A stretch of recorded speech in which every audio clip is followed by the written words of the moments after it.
So a big thing that Age-old question. like, and I'll be honest with you, when I remember sitting in a fishing boat with my dad, and I was like, well, does the hook hurt him? Every kid asks it, or every girl that you take fishing asks it. Like, does the hook hurt him? Really? Only girls? Oh, see, there we go. Are you? No, we shouldn't go down that road. We've already offended enough people today. So, does a fish hook hurt a fish by having it in their lip? Do they feel pain? Is it the same? And I asked my dad that, and my dad immediately said, no, they don't. Their brain doesn't work the way ours does. Doesn't hurt. And I remember like feeling some relief by that. And I was like, I mean, when you think about a fish fighting back when you're trying to reel it in, if someone had me hooked by the lip, I'm going wherever they want me to go. You know what I mean? Okay. Have you seen that thing from Jackass that Steve-O did? Or He put the shark hook through his cheek. No, he didn't.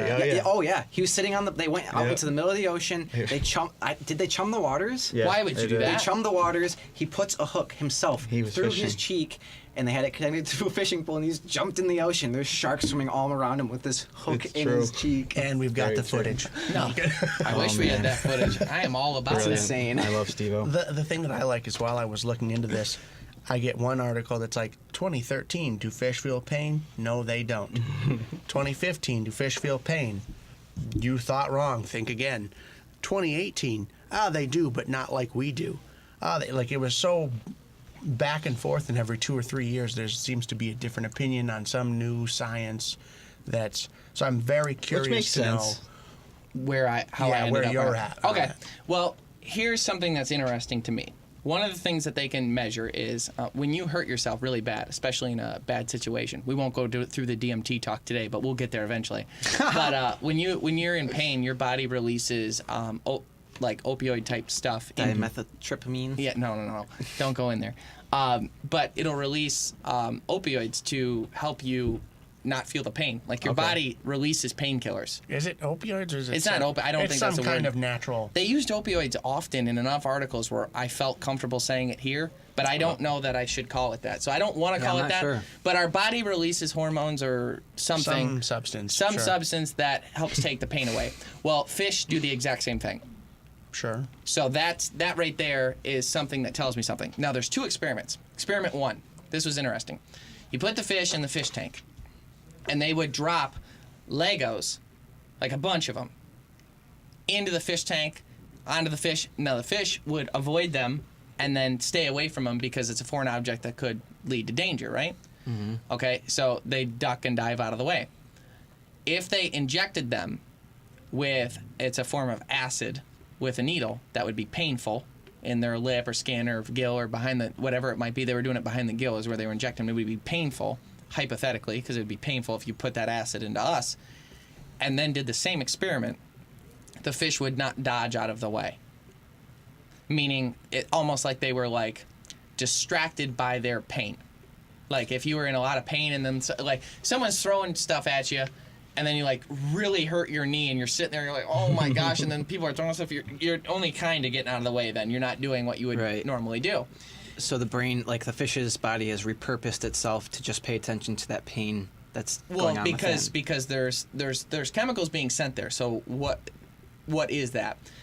Now, second experiment, which is to me way more telling. They have 2 fish tanks that are connected by a tube. They put the fish in the tube of the connections. In one side, they have gravel and plants, other fish, all kinds of cool knickknacks going on for them. You know what I mean? And in the other side, it's barren, empty, just water, glass. Every single fish would pick the full one. Yeah. Every time. They go in and be like, they might look at the other one and be like, forget that, and then they go into the other one. Okay. Now here's the thing. If they inject the acid into the fish, and in the water, in the clear side, they put painkillers, like morphine, then the fish would go into the clear side. Oh. So if they put painkillers into the water on the clear side, it could somehow sense that. It would check both out, like it always had, and it would go to the one with the painkillers because there was less pain there, because they're getting painkillers. Right. Interesting. So, phase 2. To double down on that experiment, they injected This is done by universities too. It's not me and Jeffrey. When you say they, definitely not us. Definitely not. Please don't hate us. They took acid they took the painkiller then and injected it directly into the fish so that the fish could take the painkiller wherever it went, even though it had also been injected with the acid.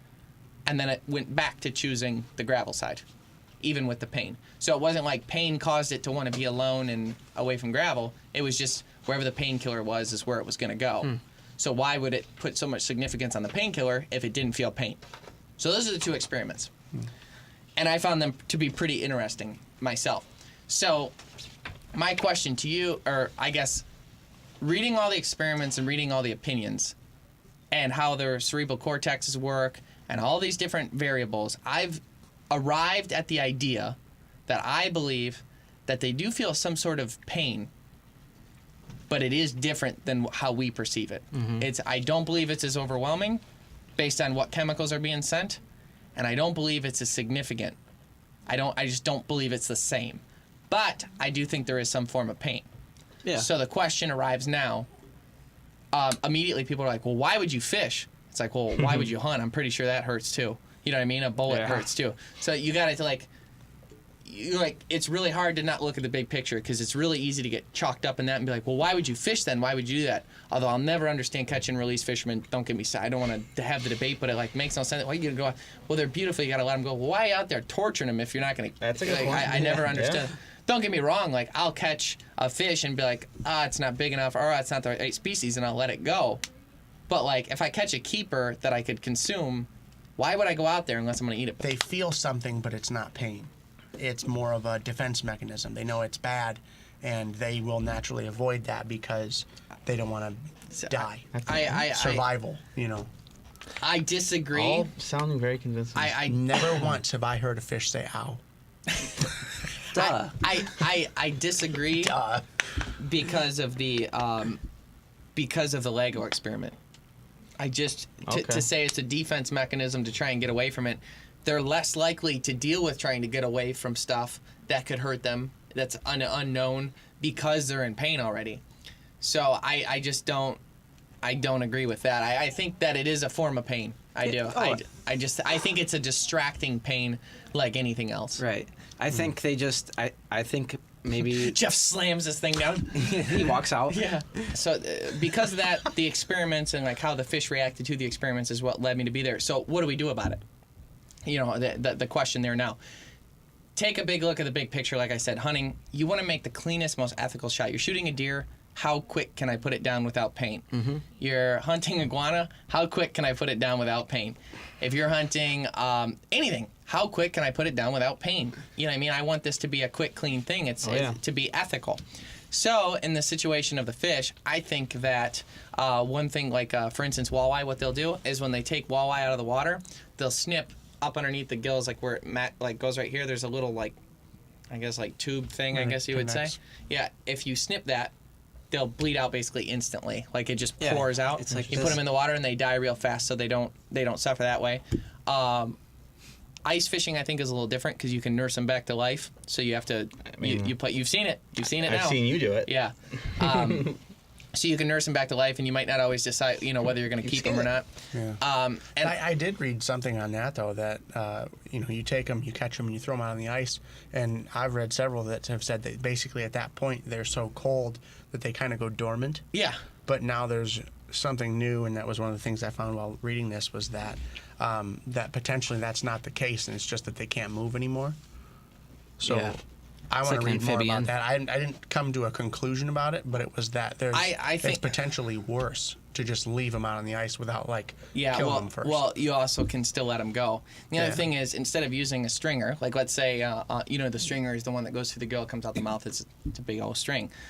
Instead of using that, we could actually use. My dad and I use these baskets where it's like a collapsible. You put the fish in the top and then it closes back up. Looks like a crab trap almost. Yeah, it does. Yeah, and nice. then they can stay alive in there and not suffer. And then when you get them out, you can ethically kill them quick with a knife, or if it's a big fish, like I said, you could bleed it. But I know that based on reading this, I am going to take how I handle fish differently. I want it to be quicker because I do believe that there is a form of pain. I don't think it's severe. I don't think it's like us. I don't think it's the same. But there's the science is telling me that there's probably a good chance that they're feeling something. So I want to. You don't want them to I want to suffer. make it as clean and ethical as possible. So Yeah. that's what I'm going to do moving forward.